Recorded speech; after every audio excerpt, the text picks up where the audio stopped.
अब हमने बात करनी है support in cast removal partial denture. Support कहाँ से लेनी है, बेस किससे लेनी है,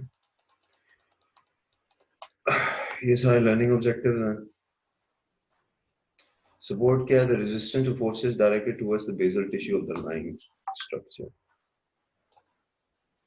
ये बेसल स्ट्रक्चर है, इसके ऊपर जो फोर्स अप्लाई होगी, अब ये वाला जो है पैलेटल पैलेट के ऊपर है, तो इसके ऊपर जो फोर्सेस अप्लाई होंगी वो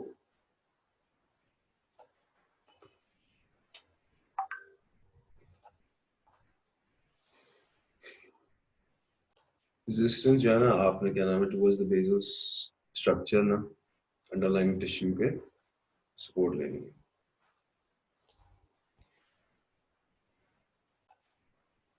अंडरलाइंग स्ट्रक्चर के ऊपर सपोर्ट आ रही है, ठीक हो गया। अब फूड आ रहा है तो उसने फोर्स नीचे की तरफ अप्लाई करनी है, बाइट करेगा ऊपर तो ऊपर की तरफ फोर्स करेगा, तो सपोर्ट हमारा यहाँ पे टूथ से भी आ रहा है और आपके सॉफ्ट टिश्यू से भी आ रहा है, ठीक है। Masticatory force is generated by muscles, जो आपके मोटर्स के तौर पे एक्ट करते हैं।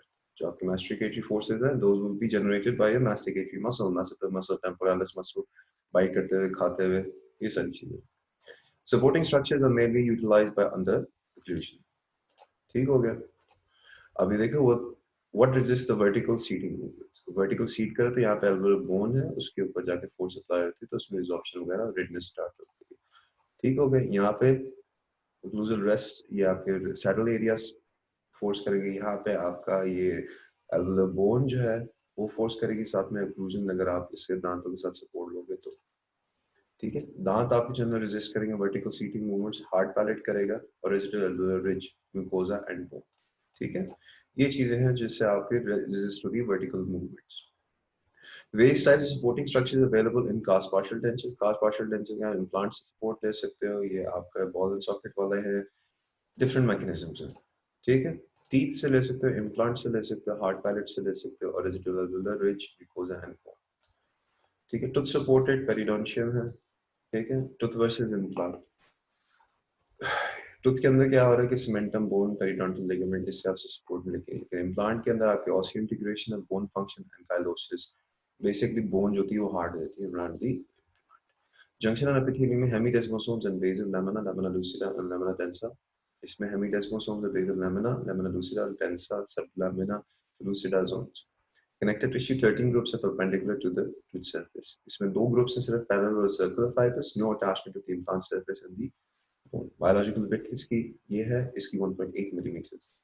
वास्कुलैरिटी ज्यादा है, इसकी कम है। Probing depth 3 millimetre in health, 2.5 to 3.5 mm depending on the soft tissue depth. और bleeding on probing is most reliable method of assessing the periodontal health, or it is less reliable in implants. अब anatomical landmarks हैं, ये सारी चीजें आपको आनी चाहिए, ये आपके ऑस्पी वाइज के तौर पे इम्पोर्टेंट है कि अगर ये इस तरह करके जो है क्या नाम है सर्कुलर कर दिया तो ये क्या चीज है, आपकी ट्यूबरोसिटी, मैक्सिलरी ट्यूबरोसिटी है, पोस्टीरियर पैलेट के ऊपर आ गया आपका हैमलर नॉच, आपकी पोस्टीरियर ब्लू एरिया में है, फोबिया पैलेटिना, यहाँ पे दो फोबिया है, ठीक है। बक्कल फ्रीनम आपका यहाँ पे अटैचमेंट है, बक्कल फ्रीनम, ठीक है। Rugae on the palate, labial frenum, basically muscular attachment to the connective tissue attachment to the maxillary alveolar arch, labial frenum, buccal sulcus, ये सारी चीजें, ये सारे जो डायग्राम है एनाटॉमिकल लैंडमार्क्स, ये आपको अच्छी तरह से आनी चाहिए, ठीक है। Hamular notch, incisive papilla, buccal shelf, ये चीजें। Retromolar pads, retromolar pad and pear-shaped pad. The pear-shaped pad is formed as a result of scarring after extraction of third molar. Third molar अगर निकाल दो तो pear-shaped pad बनता है यहाँ पे। Retromolar pad contains loose glandular and vascular connective tissue. ये वाला जो एरिया था retromolar pad area, इसके अंदर आपके loose और glandular vascular connective tissue होता है। Histology of the denture foundation, tincture की फाउंडेशन के ऊपर हिस्टोलॉजी किया, बेसिकली पैलेट की ये हिस्टोलॉजी है, या आपके एल्वेओलर रिज की हिस्टोलॉजी है, सब जो माइक्रोस्कोपिक है आपके epithelium lamina propria, submucosa, periosteum of the bone, और फिर बोन आ जाती है। पेरिओस्टियम है covering of the bone, mucosa, submucosa, bone.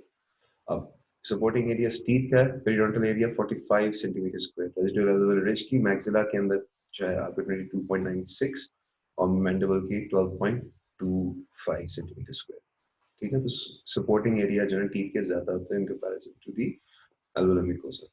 अब characteristics of favorable dentoalveolar support क्या है?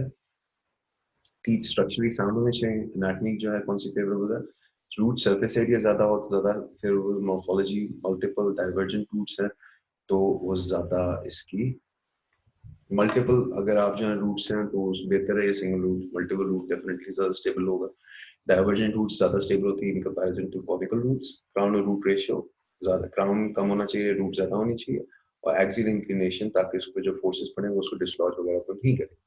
पेरिडोन्शियम इसका हेल्दी होना चाहिए, एनाटॉमिकली फेवरेबल है, attachment of the epithelium and connective tissue, attachment of the epithelium and connective tissue 2 millimeters of attached to alveolar bone, आपकी favorable bone height हो, degree of mineralization कितनी है, और presence of lamina dura, ठीक है। अब characteristic of favorable mucosal support क्या है, mucosa आपका healthy होना चाहिए, keratinized होगा, firmly bound होना चाहिए, loose ना हो। Some mucosa, healthy mucosa serves as hydraulic cushion, firmly bound and dense. Bone जो है आपकी cortical bone, favorable bone index होनी चाहिए। Primary stress bearing areas, supported areas, ठीक है। Primary supporting areas आपके ये वाले, ठीक है, 2 डिग्रीज, 1 नॉट, 1 नॉट, 1 नॉट, ठीक है। यहाँ पे प्राइमरी सपोर्टिंग एरियाज आपके एल्वेलर रिज है लोअर की, ठीक है, लिंगुअल साइड पे थोड़ा सा आ जाता है, 1 नॉट पे जो है आपके सेकेंडरी स्ट्रेस बेरिंग एरियाज है, आपके बकर शाफ्ट आ गया, ये पैरेट के ऊपर सेंट्रल लाइन आ गई, यहाँ पे बेसिकली सारा स्ट्रेस जनरेट होता है और सपोर्ट आपने इस एरिया से देनी, ठीक हो गया। यहाँ पे जहाँ पे निशानदेही की हुई है, इसके ऊपर आपको कास्ट मैश बनता है, जो भी चीज आप डिजाइन करें वो इसके ऊपर, और स्ट्रक्चर्स कितने अच्छे हैं वो देखना होता है। इम्प्लांट सपोर्टेड, इम्प्लांट्स लगा के ऊपर से सपोर्ट ले लिए, कास्ट पार्शियल टेंशन, इसमें कौन सा सबसे बेस्ट सपोर्ट देगा, नाइफ एज के ऊपर म्यूकोसा थिन होता है तो ये कट कर देता है, ठीक है, तो थोड़ा सा राउंडेड ऑफ हो, यहाँ पे सॉफ्ट टिश्यू भी जो है वो ग्रोथ ज्यादा। अब various components of cast partial dentures that utilize supporting structures, अब किस तरह cast partial dentures से आप various support देते हो, support is adequately utilized if only desired partial denture components are designed, ठीक है। ये क्लास डिजाइन है, occlusal rest लिया हुआ है, टूथ के ऊपर से सपोर्ट लिया हुआ है, नजर आ रहा है occlusal rest, या ऊपर पूरे का पूरा क्राउन दे दिया दांत के स्ट्रक्चर के ऊपर सपोर्ट लेने के लिए, occlusal rest आ गया, extended occlusal rest आ गया, एक्सटेंड कर गया, देखो ये छोटे साइज का occlusal rest है, ये एक्सटेंडेड है, ओवरले occlusal रेस्ट, ओवरले आपने बना दिया दांत के क्राउन के स्ट्रक्चर के, इंसाइजल रेस्ट आपके इंसाइजल सरफेस के ऊपर रेस्ट आ रहा है, आपके occlusal एंड सिंगुलम रेस्ट, occlusal और सिंगुलम के ऊपर आ रहा है, ये occlusion के ऊपर आ गया और ये सिंगुलम के ऊपर आके रेस्ट आ गया, इससे एडिशनल सपोर्ट मिल जाती है, ठीक हो गया। ये डिजाइन किया हुआ है रेस्ट लेने के लिए, एडिसिव बॉन्डेड लिंगुअल रेस्ट दिया और ये आपके वैसे आपके occlusal रेस्ट आ रहे हैं, इंसाइजल रेस्ट आ रहा है, सपोर्ट आपकी इसमें कहाँ पे है, तो सपोर्टेड है, ठीक है, बस पार्शली पैलेटल सपोर्टेड है, इसमें कहाँ से इंसाइडल रेस्ट आ रहा है, occlusal रेस्ट आ रहा है, इंसाइडल रेस्ट आ रहा है, occlusal रेस्ट आ रहा है, और एल्वेओलर रिज से भी ले रहे हैं। अब डिफरेंट सपोर्ट है आपकी, distortion of the tissues under the edentulous ridge will be approximately 500 micrometres, alveolar ridge के ऊपर 500 माइक्रोमीटर्स की डिस्टॉर्शन होगी under 4 newtons of force, whereas the abutment teeth के ऊपर कितनी हो रही है, 0.02 mm of intrusion under the same.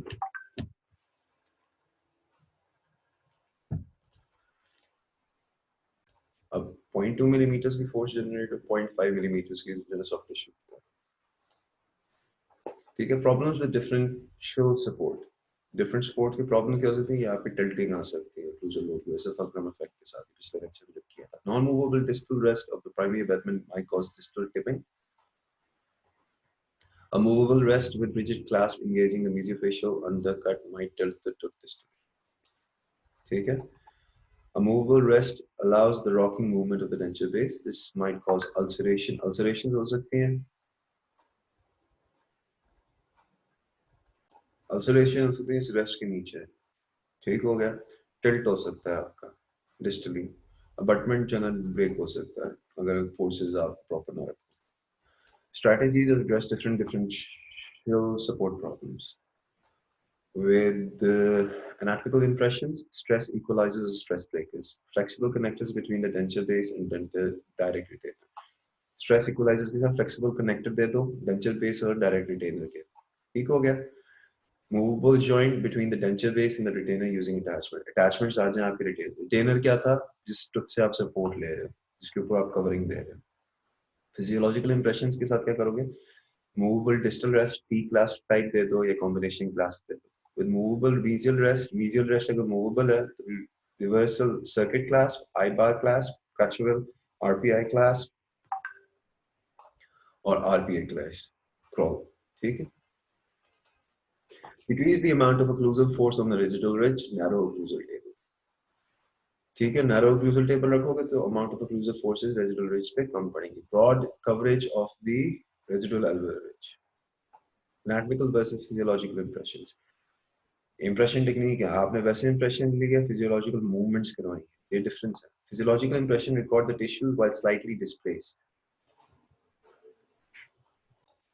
Anatomical versus physiological impression. Physiological impression record the tissues while slightly displaced. जब आप उस पे movements वगैरह करते हो, force apply करते हो, इसके हिसाब से tissue पूरे displace हो जाता है. ये physiological impression से आपके पास आया हुआ और एक class anatomical कोई भी यानी कि mecostatic और mecocompressive impression techniques है ना, उसके ऊपर based है. Excessively displaced tissues are undesirable and can result in rebound lifting of the saddle. आप ज्यादा displace कर दोगे tissues तो rebound हो जाएगा. Rebound क्या होता है कि आपके जो soft tissues है, अगर आप उसको ज्यादा प्रेस करोगे तो कंडेंस तो हो जाएंगे, लेकिन जब उनको रिलैक्स करोगे तो रीबाउंड इफेक्ट आता है, ज्यादा फोर्स के साथ वापस पुश करते हैं. ठीक है, काफी चीजें आपने माइंड में रखनी जब इंप्रेशन ले रहे होते हो. ये फिजियोलॉजिकल इंप्रेशन है, ये एनाटॉमिकल इंप्रेशन है. यहाँ पे देखो सारे के सारे जो फरोज वगैरह थे, सारा कुछ था, वो यहाँ पे नजर नहीं आ रहा है as compare to this. Stress equaliser, stress breakers use कर सकते हैं between the tooth and the connectors. ठीक है, स्ट्रेस जो है डाइवर्ट कर.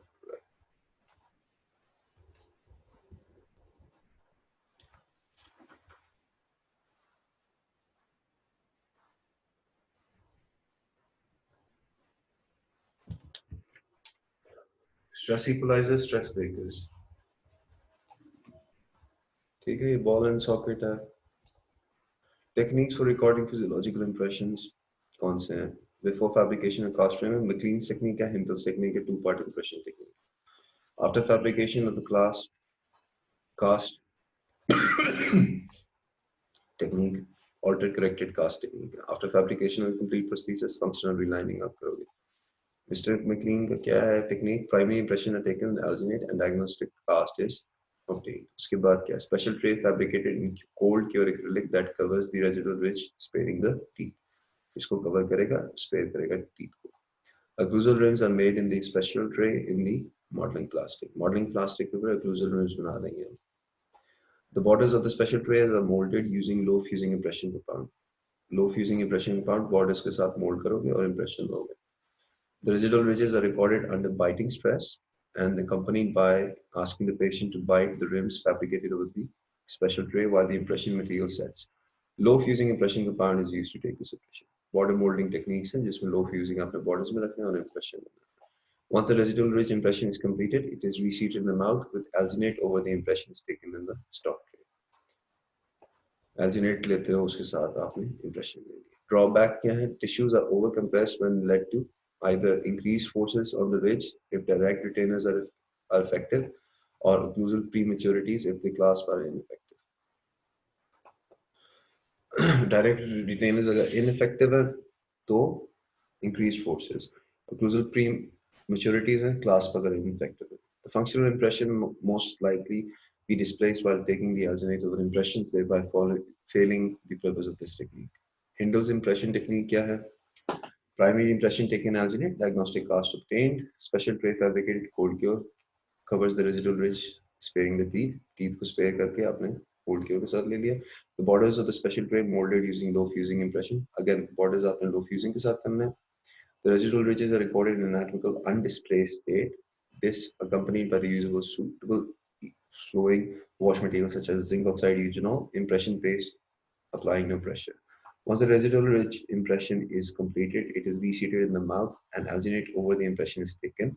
In the Hindle tray, slight finger pressure is applied to the holes and underlying special tray. दो part impression technique क्या है? ठीक है, दो पार्ट्स में आपने impression लिया. स्पेशल ट्रे के साथ बॉर्डर मोल्डिंग की, बॉर्डर मोल्डिंग पहले एल्जिनेट से इंप्रेशन लिया वॉश, उसमें स्पेशल ट्रे कंस्ट्रक्ट की, बॉर्डर मोल्डिंग की, सोवर मटेरियल पास किया, उसके साथ फिर आपने इंप्रेशन ले लिया विद दी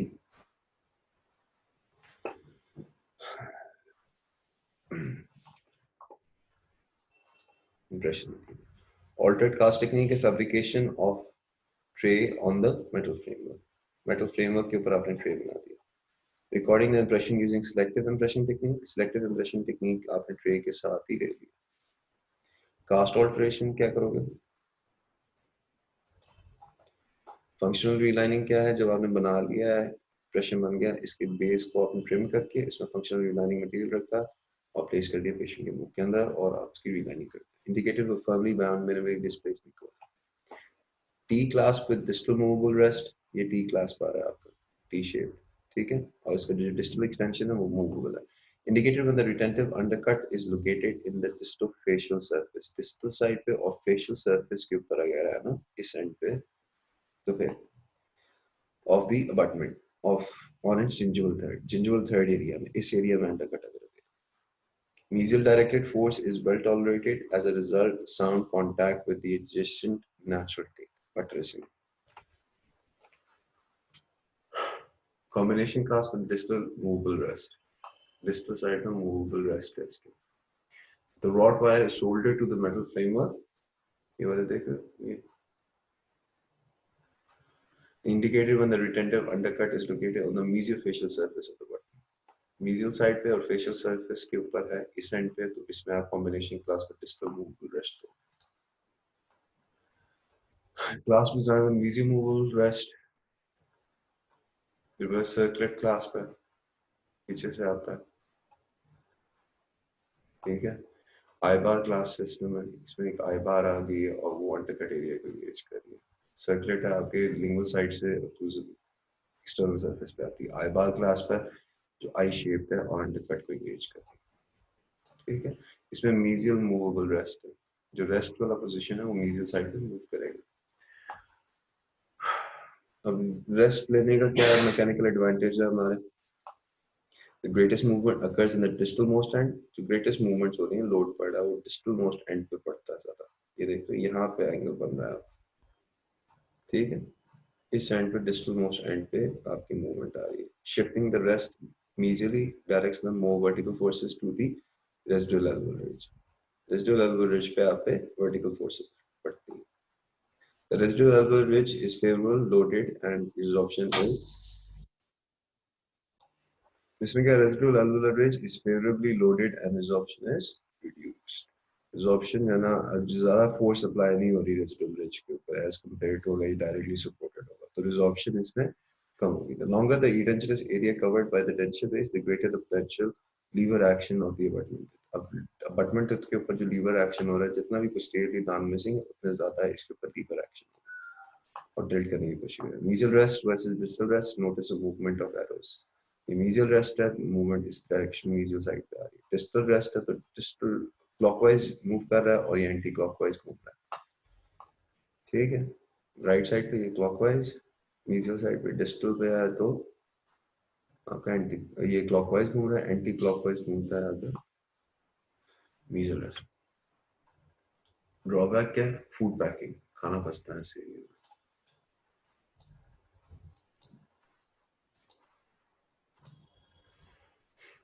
इसमें भी आपके इफेक्ट आ सकते हैं, कॉन्टैक्ट पॉइंट को भी हिंडर कर सकता है mesial रेस्ट के साथ.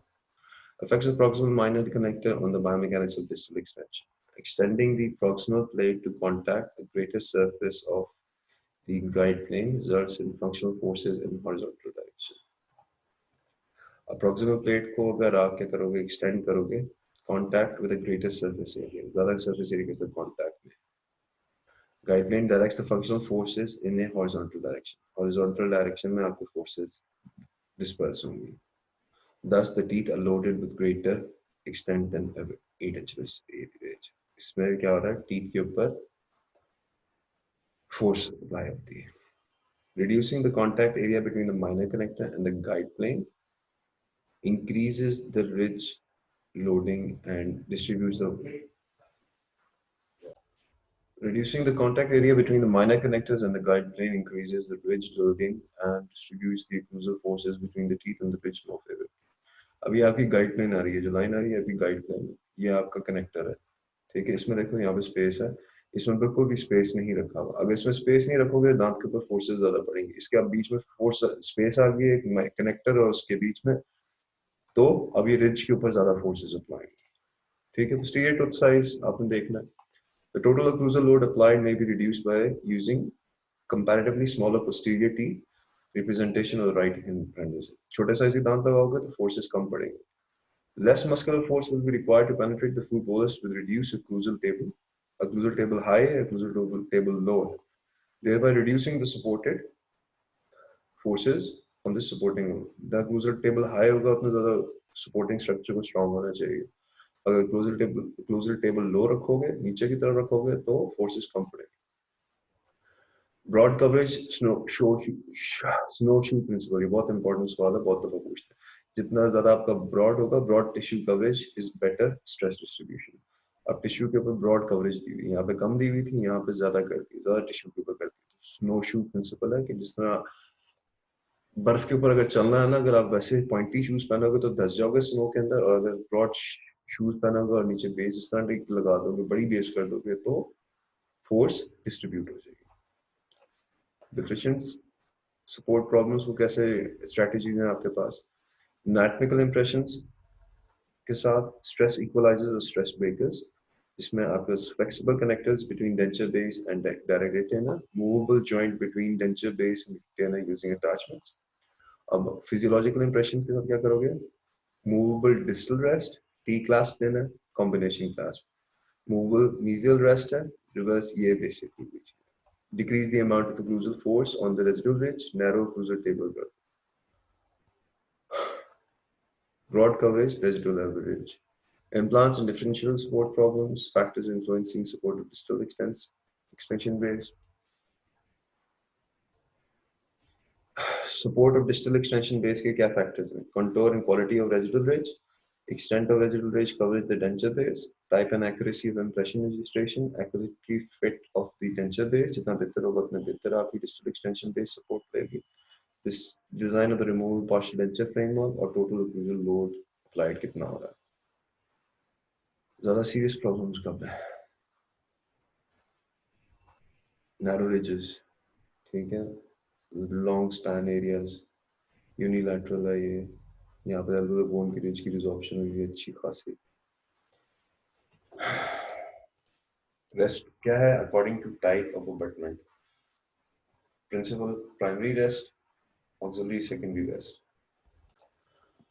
Auxiliary secondary rest according to location of abutment, occlusal incisor या lingual rest आपने दिया, ठीक है। Requirements of ideal rest क्या है? Rest seat should direct forces along the long axis of the associated abutment, यानी कि जहाँ से आप रेस्ट ले रहे हो forces उसके long axis के थ्रू जाए, इस तरह करके। The rest must prevent apical displacement of the prosthesis. Apically displace ना करने दे prosthesis को. If this is not accompanied, the underlying hard and soft tissues may be damaged. Apically displace ना करे, वरना ये नीचे वाले दांत को खराब करेगा। Rest should be completely seated in the respective rest seat. Rest should also maintain the retentive clasp in its proper position. Retentive clasp का जो arm आ रहा है वो अपनी position पे रखे. If the clasp is not supported, it will lose its ability to retain the prosthesis in the intended position. Retention को arm को hold कर रखे अपनी position से, हिलने ना दे. When removed, a partial denture is positioned, the rest seat and the rest should function as a ball and socket joint. Rest seat should be shallow and saucer shape. Rest seat जो आप बना रहे हो ये shallow हो और saucer की shape का occlusal side पे आएगा. The rest should have sufficient thickness of metal to prevent fracture, especially the junction of the minor connector. Minor connectors के साथ लग रहा है ना, तो इसमें thickness अच्छी खासी हो ताकि fracture ना हो. यहाँ से fracture होने के chances ज़्यादा हैं in comparison to this. The rest must be placed in sound enamel or any restoration material that has been proved scientifically to resist the fracture and distortion when subjected to applied forces. Occlusal rest outline form of an occlusal rest should be roughly triangle. A triangle shape here, the occlusal rest. Located on the base of the triangle, located at the marginal ridge के ऊपर base of the triangle है, and the rounded apex directed towards the center of the occlusal surface. Rounded apex, center of the occlusal surface. Design principles क्या है इसके? Occlusal rest seat should accompany 1/3 or 1/2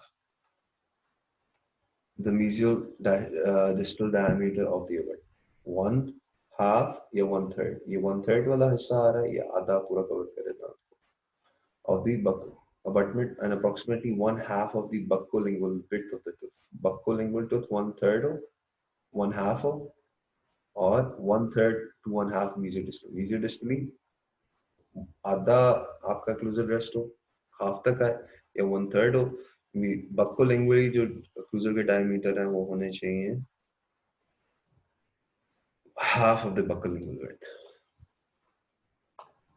Angle क्या है? Formed by line dropped by the proximal surface of the tooth and the floor of the rest seat must be less than 90 degree. 90 degree पूरा perpendicular नहीं बनाना, इसको इससे कम बनाना है, ठीक है? Angle जो बन रहा है आपका रेस्ट सीट का उसका. This permits the forces to be transmitted along the long axis of the abutment.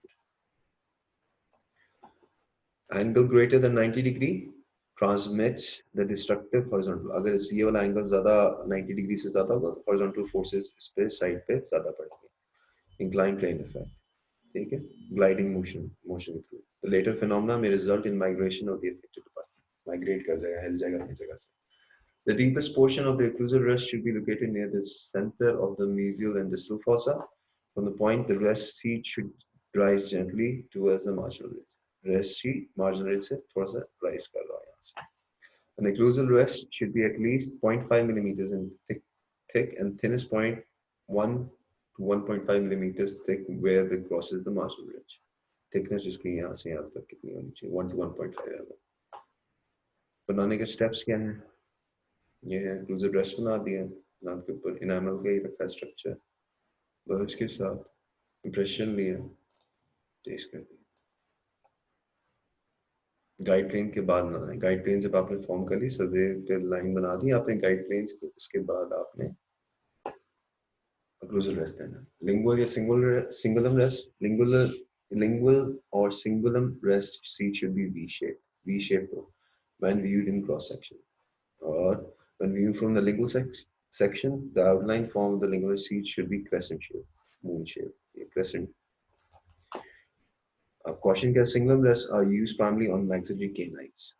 If canines are missing, multiple incisors should receive lingual rest to distribute the stresses. अगर सिर्फ canine है तो lingual rest आप दे सकते हो. अगर नहीं है canine तो फिर आपने incisors पे multiple देने हैं rest, because single incisor seldom offers adequate support. Lingual or single rest is preferred to incisal rest as it is located closer to the rotational center of the butt. Incisal rest design principle क्या है इसके? Should appear as a small V-shaped notch located 1.5 to 2 millimeters from the proximal incisal angle of the tooth. ठीक है? उसके बाद V-shaped notch located 1.5 to 2 mm from proximal incisal angle. The enamel of the lingual surface should be prepared as a shallow depression to accommodate the minor connector and avoid annoying the tongue. The deepest part of the preparation should be towards the center of the tooth mesiodistally. Deepest part towards the center of the tooth mesiodistally. The notch should be rounded and should extend slightly onto the facial surface, provide positive seat and rest. Caution की क्या चीज़ है?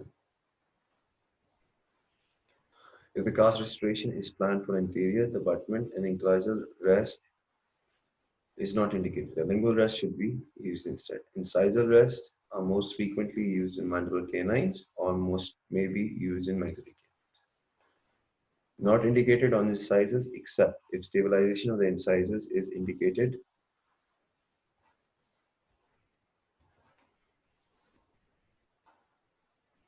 and placement of a fixed rotation is not warranted. Incisal rest may be incorporated onto the lingual plate of the support these teeth or incisal layer.